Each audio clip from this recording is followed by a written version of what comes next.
Hello, everybody. Welcome to the 7th episode, I believe, we're doing now of Two Friends Watch. I'm Andrew. I'm here in Edinburgh, and I'm joined by my good friend Daniel, who's down south in England. Hello there. And today we're talking, well, just to start things off, I guess this is the start of what I think we're taking to calling our second phase, because everybody else is ripping off Marvel at the moment, so I don't see why we shouldn't either. Exactly. Yeah, so 7 episodes in, we decided to do something a little bit unorthodox, just for the start of our new season, if you will, a bit more ambitious. Today we're talking about something I don't anticipate doing again for a little while. We're doing a documentary. Back in 1989, there was a horror film, and I use the term loosely, directed by an Italian auteur named Claudio Fragasso. The name of the movie was Troll 2, and the movie nowadays has sort of a reputation in horror fan circles and fans of cult movies. It was generally regarded upon release and is generally regarded to this day as one of the contenders for the worst film of all time. I don't think it's even a contender. Well, I'll have to apologise as well to the listeners. I'm a little bit hoarse today. But as I was saying, it's not even a contender, Andrew. This movie is widely accepted amongst many circles that it is the worst movie. Well, yeah, I mean, it's sort of in contention with the greats like Plan 9 from Outer Space, Man at the Hands of Fate, The Room, stuff like that. It's one of the all-time great bad movies. It's, you know, if Plan 9 from Outer Space is the Godfather, or rather Plan 9 from Outer Space is the Citizen Kane of bad movies, then Troll 2 is sort of the Godfather of bad movies. Never seen either of those movies. Yeah, but you're not supposed to admit to that. Oh, I have seen both of those movies. But anyway, the film was reviled by pretty much everyone who ever worked on it, with the exception of, you know, the director and writer. And we'll get to that later on, but most of the cast and most of the crew ran from this movie, basically just blotted it out of their CVs, never acknowledged it, never admitted to their friends and family they were in it. But since the sort of dawn of the internet era, the film's gained a lot of traction among fans of camp, of bad movies. It's created a cult following. It's, 20 years later, and people have begun to enjoy the movie, not for the movie, but for the ridiculousness of that movie. And I don't think that's a word, but I think it's suited to this movie. Ridiculosity of this movie. That's the word, ridiculosity. That sounds like a spell in Harry Potter. Oh, it's disasterific glory. Oh, it's such a bad movie. To be fair, I just want to, set this straight at the start. I haven't seen the movie from start to finish. I have seen several clips, and they make the back of my eyes hurt. I actually have seen Troll 2. I saw it a while back as part of a double bill. And the movie it was double billed with is the one that we're going to be discussing today. This is what I'm quite surprised about, Andrew. Just on a side note, is that we are reviewing a movie which is essentially a documentary about a movie that A, nobody will have seen who's listening to this, and B, we've not yet reviewed to discuss the movie that the documentary is about. Yeah, but plenty of people have seen Troll 2. I think your definition of plenty of people is a bit off there, Andrew. Okay, yeah, it's sort of like everyone in my neighborhood voted for John Kerry sort of thing. It's just, It's a very select type of person who watches this movie.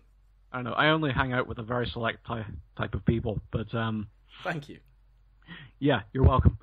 But plenty of people did see Troll 2 within a certain circle. Mm-hmm. But anyway, years and years later, the actor who plays the young boy in Troll 2, the movie itself in Troll 2 is about a family, like a nuclear American family, who go on vacation and are accosted by vegetarian trolls, or goblins, as they're referred to. And the actor, the child actor at the time, who played the young boy in the movie, whose name is Michael Paul Stevenson, if I remember correctly, decided to take it upon himself to make a documentary about his experience with the film and how it had grown into the giant phenomenon it's become today. Again, Andrew, giant phenomenon. The Avengers was a giant phenomenon. Iron Man 1 and maybe 2 was a giant phenomenon. The Titanic movie is a giant phenomenon. Troll 2 is not a giant phenomenon. It's a phenomenon. It's a disaster. It's a phenomenon in the same way of, a terrible car crash on the M6. It's a phenomenon of disastrous proportions, but it's not well known everywhere. Okay, so I removed the word gigantic, but it is nevertheless a phenomenon. Okay, I'll let you have that one. As this movie documents. Yeah. I have to admit, though, this movie does also point out that in America, this movie really has grasped a cult following, where in the UK, not really so much. I mean, they did loads of screenings in America. I think something like 20 screenings or something like that. And over those screenings, they got hundreds and hundreds and hundreds of people watching this movie and having parties and having Troll 2 nights out. They brought it to the UK and just nobody knew it and nobody was interested. You need to sort of be part of the film scene in Los Angeles or New York to sort of get to those kind of screenings or those kind of parties, I guess. Yeah. But nevertheless, Michael Paul Stevenson, he's taken it upon himself to get all the cast and crew of this old film back together and just sort of recount just what the hell they were thinking back in 1989 when it was being made. And he takes as the protagonist of the film, of the documentary, so to speak, is George Hardy, who played the father in the family in Troll 2. And George Hardy, he's kind of the central person to this movie, not Troll 2, to the movie that we've watched, because everything kind of is taken from his perspective. Yeah. Have we actually introduced the movie by name yet? Because it's called Best Worst Movie. That's true. It's called Best Worst Movie, which, I think that's a fair title. That is a fair title. Yeah, that is fair. But anyway, George Hardy, as it turns out, is not and had never been a professional actor. Surprise. Not that you'd ever know it from his legendary screen performance in Troll 2. He's actually a practicing dentist in Alabama. And from what I've got from this movie, he is such a nice guy. Yeah, that's pretty much the entire opening scene of Best Worst Movie. Just takes its subject, just how incredibly pleasant and affable George Hardy is to be around. He is a nice guy. I mean, he is a persona of just generosity and kindness. To the point where it was, I don't know, a little eerie. Maybe a little. I mean, I think that's just sort of got people living in suburban Alabama. They're very effusive. But it's like even his ex-wife has only nice things to say about him. It's quite remarkable. Mm. He just comes across as this incredibly ordinary, down-to-earth, solid-the-earth kind of guy. But he just has this sort of side to himself that only a select few people realize and not many people in his life talk about, which is that he was part of this movie 17 years ago, or however long it was between the making of Troll 2 and the making of Best Worst Movie. But Michael Paul Stevenson comes along and he sort of whisks him away on this whirlwind tour where he introduces him to the whole fan culture surrounding this old cult movie. He sort of introduces him to all the other old members of the cast and crew, which we'll get to in due course. Yep. And takes him along to some of these screenings where people, rather than sort of hushing up his involvement in this movie or celebrating him for it, people asking for his autograph, people asking him to reenact scenes from this old film. And he's just absolutely blown away by it. He's having the time of his life. Oh, yeah. I mean, you can see this man, A, wasn't expecting this reaction, and B, doesn't really know how to deal with this situation. Yeah, and all the various different cast members deal with it differently. For instance, they also get in touch with the guy who played the owner of the general store, which I believe was his actual screen credit in Troll 2, who is in fact an ex-mental patient who auditioned for the film when he was on release from the asylum where he was being kept at the time. Don Packard is the guy's name. Mm-hmm. He is the general store owner. His story was quite a sad story. You see everyone else in one way or another seem to have gotten on with their lives. You know, they've moved on to other things, some bigger things, some not so big things. You know, George Hardy, you know, he's a dentist. He didn't go on to become a world-renowned movie star, but he's a happy man in a happy life, enjoying being a dentist. Whereas this gentleman, you could just see that things have not gone so well for him. You know, he wasn't a well person when he was in the role, and he says that himself. He says, I wasn't acting during this role. I did not understand what was going on. He actually recounts his experiences with Michael Paul Stevenson himself, where he says that he wanted to strangle this kid who just made him so angry. The kid who was presumably interviewing him at the time. So that's a bit of an eerie meta experience for the audience and for the film crew, I guess it must have been. I never realised that, but yeah, that must have been a bit weird for the cameraman. Yeah, but anyway, we catch up with all the rest of the crew. Only one of them, I believe, actually went on to be a professional actress. That's Connie Young. Connie Young, who played Holly Watts in Holly Waits, I should say, in the film. But she does point out quite early on that she has never put Troll 2 on her CV. Yes, and she actually recounts the sort of horror she experienced going into auditions after this film was made. Like, she doesn't acknowledge it. She says that if anybody acknowledged that this film was part of her past in an interview, she would walk out knowing she wasn't going to be hired. Yeah. Which is... That says a lot about this movie. I mean, that just shows you the impact that this movie had for years. This is how powerfully awful this movie was.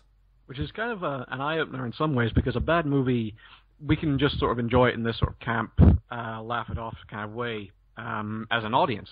But for the people who actually worked on it, it's a black mark on their careers. It actually prevents them from getting work. So that's kind of the darker aspect to bad movies that doesn't often get explored by fan culture. Mm-hmm. And we also hear of the mother of the movie. The mother's name was Diana Waits, and she was played by Margot Prey.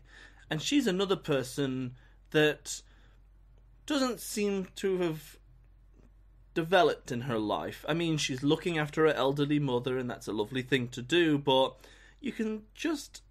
Throughout that interview, I got the feeling that she wasn't a well person, Andrew. Yeah, she does give that impression. I mean, I think more than any of the other interviewees, Margot Prey, she doesn't really...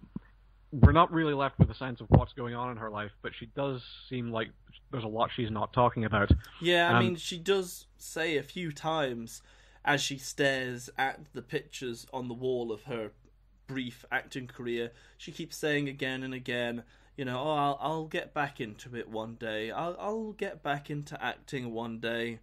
And you just get this feeling that there's a bit of a sinister story behind that, you know, why she's kind of regressing. Yeah, she's also, aside from Claudio Fragasso himself, she's the only person who in this film who maintains that Troll 2 is a fine work of cinema. Yeah, that's true. I mean, that already says that she's probably not too well a person. Yes, because that's what liking Troll 2 sincerely sort of indicates about you, I guess. Mm-hmm. But unless you're the director, which I just want to move straight on to him, Andrew, because I want to get this off my chest. That man is the definition of an arsehole. Oh, pretty much. I mean, if you looked up arsehole in any standard dictionary, it'll have his picture right above it. Because not only did this man make a bad movie, by the sounds of it, he treated all of the cast like shit. You know, if I'm being honest here, he treated them all like shit. And even now, 20 years later, when everybody keeps laughing at him and laughing at his movie, any normal person, you know, you and me, Andrew, if we made a movie that bad, and 20 years later people come up to us and kind of, you know, had a bit of a laugh about it, you'd laugh it off, wouldn't you? You'd say, you're right, that movie was terrible. Oh man, I don't know what I was thinking. But no, what he does, he just gets angry with them. He says, you know, you do not know what a good movie is. I know a good movie. All the actors, they were dogs. dogs. And it's like... Dogs are actors. Yeah, and it's just thinking, don't be an asshole. Accept that it was a bad movie, laugh it off, and move on. Well, the thing is, Claudio Fragasso, he's the one figure in this movie for whom he does actually have a degree of notoriety, and this sort of movie making isn't entirely in his past. It's not something he can completely leave behind, because he has been working since this movie was made. He comes from the old Italian circuit of genre filmmakers who were competing in a fairly dog-eat-dog world in Italy in the 70s and 80s. The Italian production companies were pretty ruthless in terms of how stuff got made back in the day. And a lot of the directors back then were arseholes who treated their actors and their crew like complete dog shit. I mean, you hear all sorts of horror stories scarier than the actual films about how Lucio Fulci treated his crew on set, but the difference between him and Claudio Fragasso is that Lucio Fulci at one point in his career possessed talent, whereas Claudio Fragasso, the scary thing is, Troll 2 may not actually be the worst movie he ever made. Wow. Think about that for a second. That's a scary thought. Yeah, that is worrying. He was actually a frequent collaborator with Bruno Mattei back in the day. The documentary doesn't actually touch on this, but just a few cursory minutes on IMDb throws this kind of information up. Bruno Mattei, who is, if anything, an even more notorious bad filmmaker, responsible for some of the really bad unlicensed sequels to Dawn of the Dead and Zombie Flesh Eaters.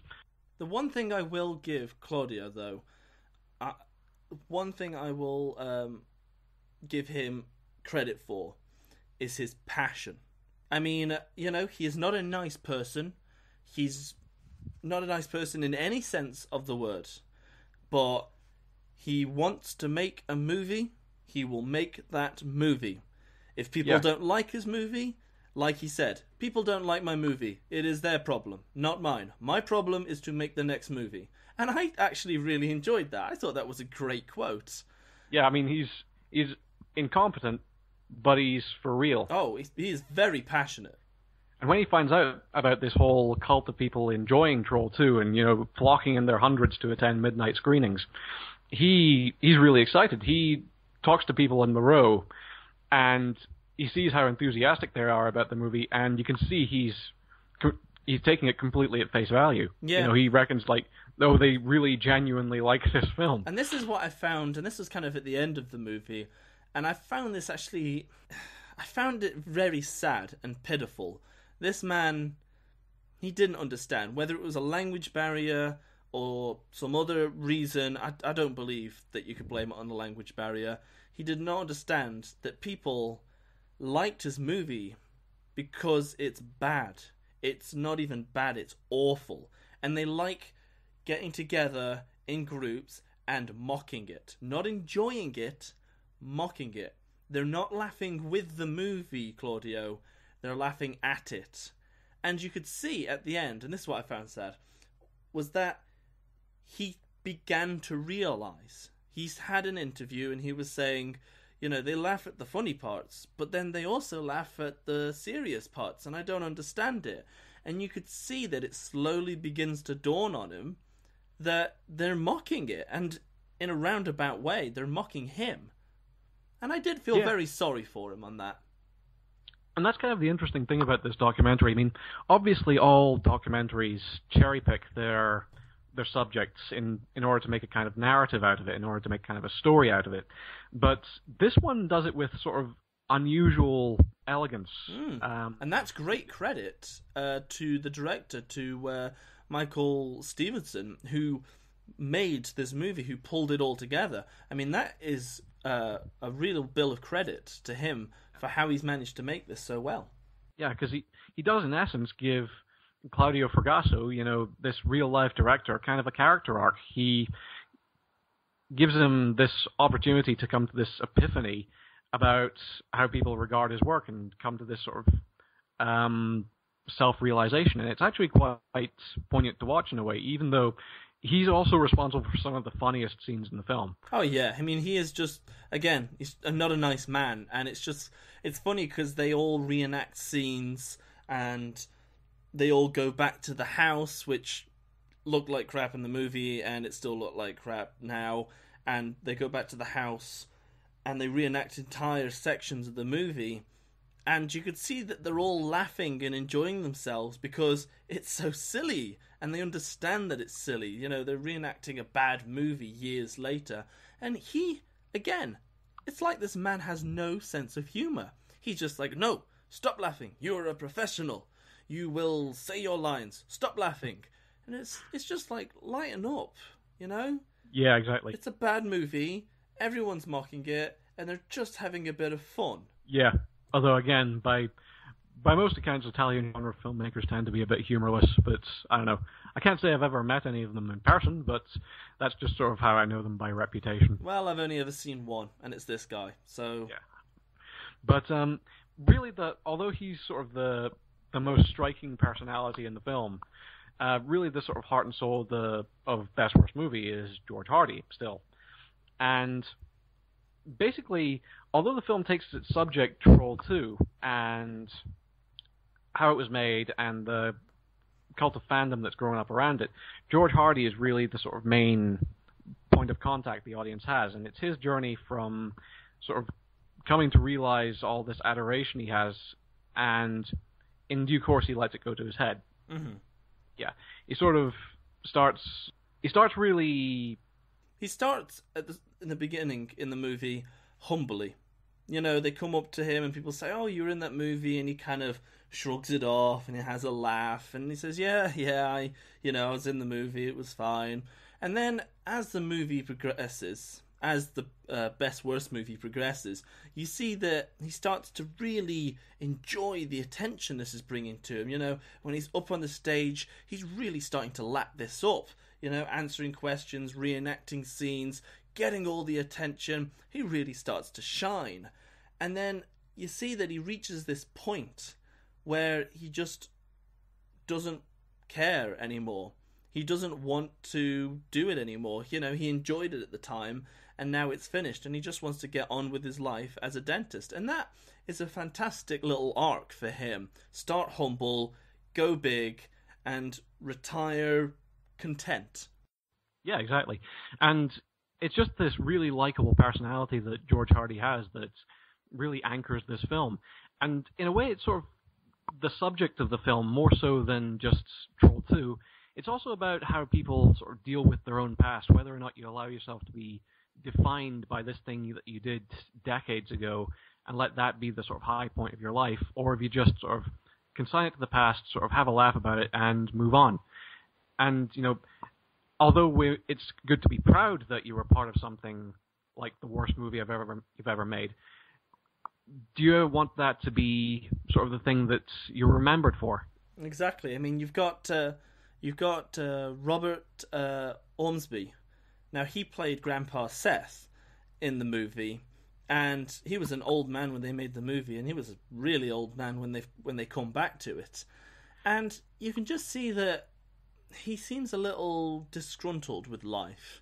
You know, he's frittered away his life, he says. He's got no kids, he's got no grandkids, he's not married, he just lives alone, and he's got nothing really to show for his life. And this is another very poignant scene in this movie where the camera just kind of stays on him, and you can see he's just a sad old man that's never really got past this movie. I mean, he says that, you know, he's done other roles and he's played a lot of old people in theatre and a few little bits of movies, but other than that, he's never really gone on to do things.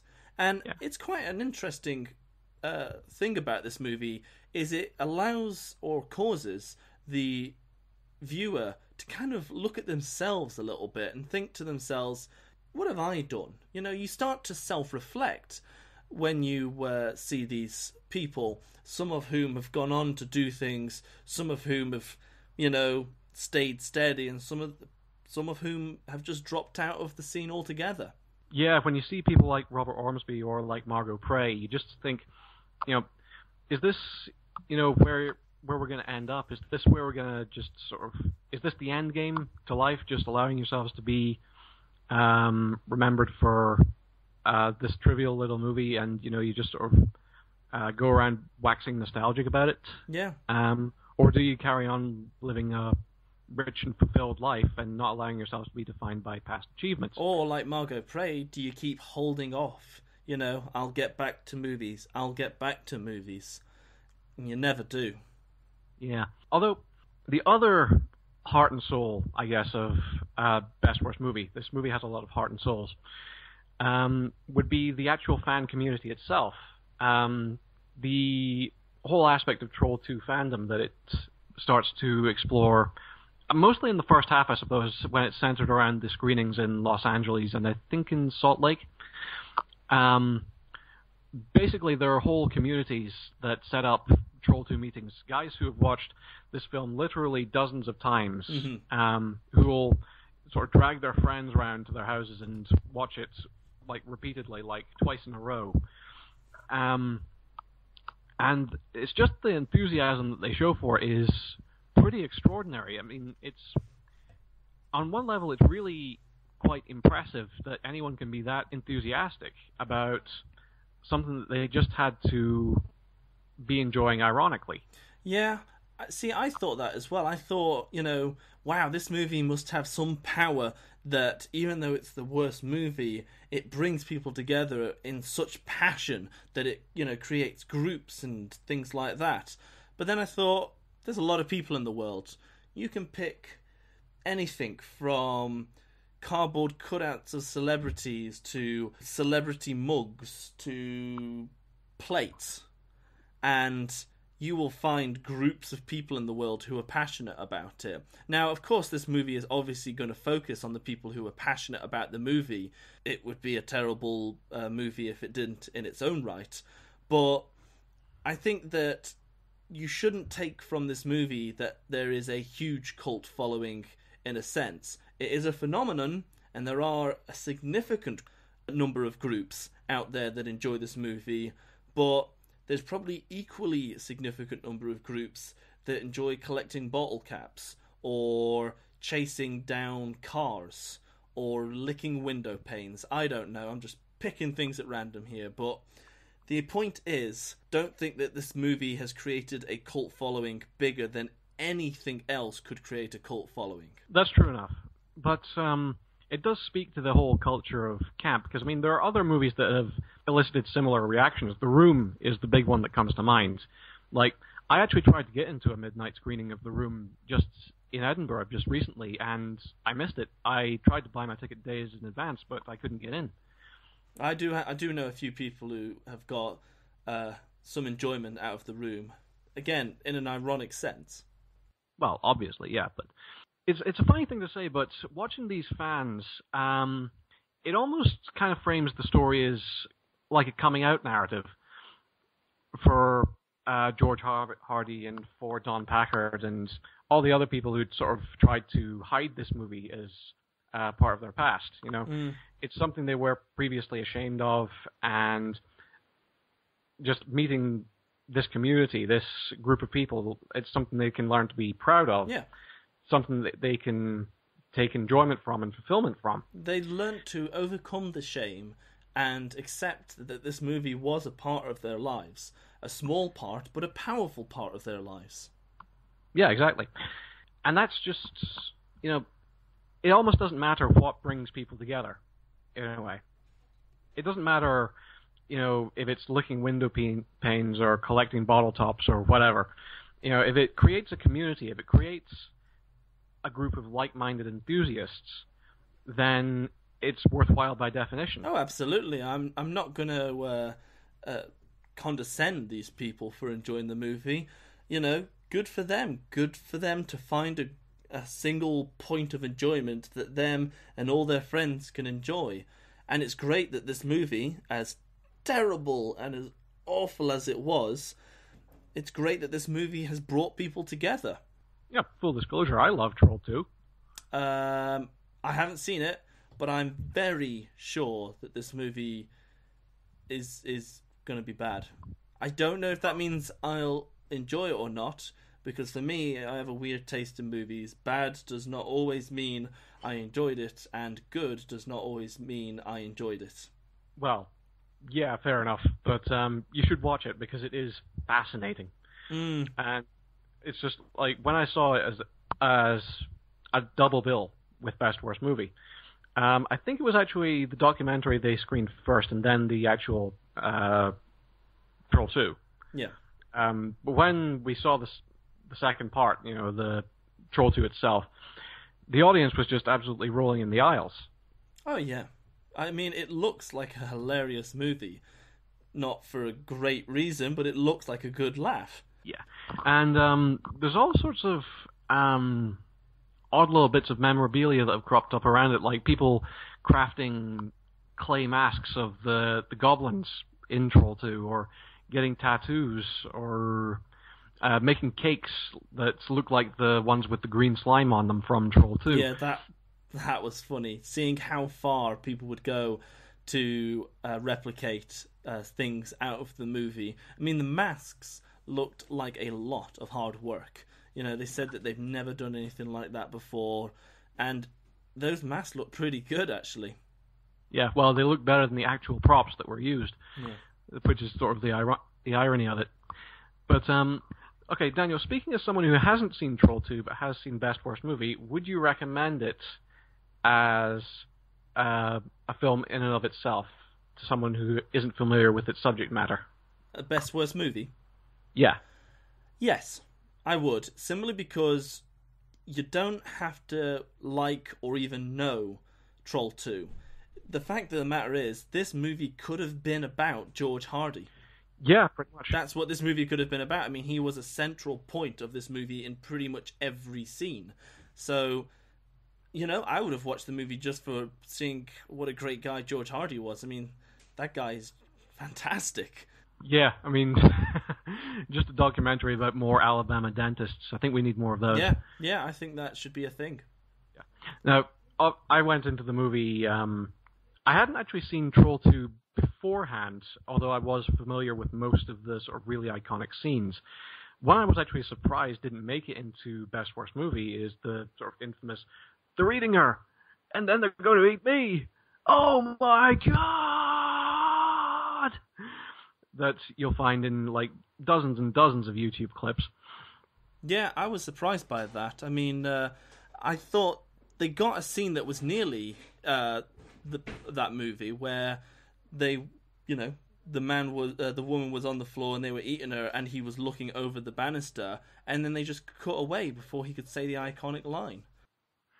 Oh no, I think that's a different scene. That's they're eating my mom. Oh, that's actually at the end. That's a later scene. Fair enough. So yeah, there's multiple scenes of people watching innocent women being turned to vegetables and devoured. So, you know, full disclosure going in if you actually want to watch Troll 2. Yeah. But anyway, Andrew, did you know that apparently he's been working on Troll 2, Part 2? I think I did hear that, actually. What's the status on that right now? I couldn't find anything on the internet in the last year. Ah, well, there you go then. Development hell, as you would expect. But as George Hardy says, I think it's actually the final line of the movie, if Claudio Fragasso asked you back if he wanted to make Troll 3, would you do it? And he says, absolutely, without a moment's hesitation. Yeah. At the end of the day, they enjoyed themselves.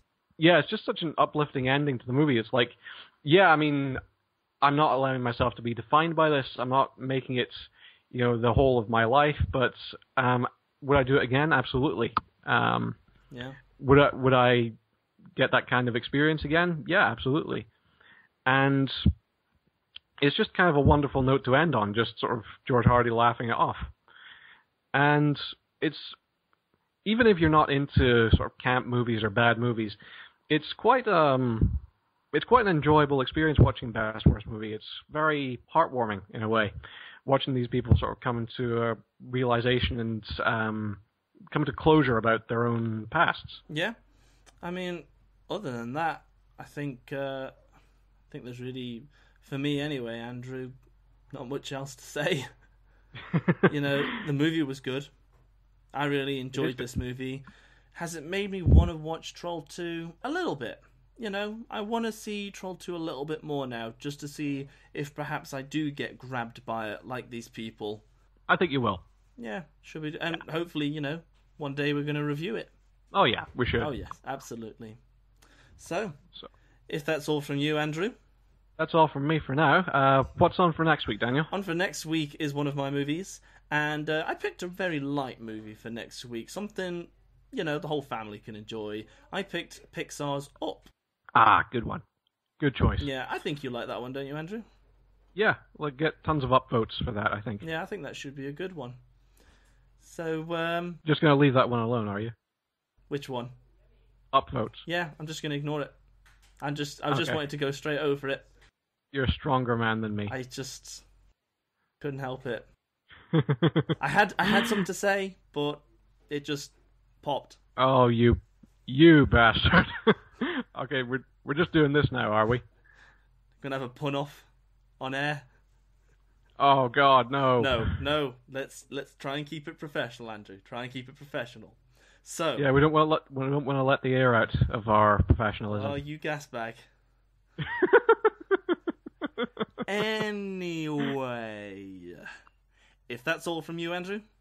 That's all from me for now, Daniel. Well, this has been Two Friends Watch, and hope you've enjoyed it. We'll see you next week. Bye for now. Bye.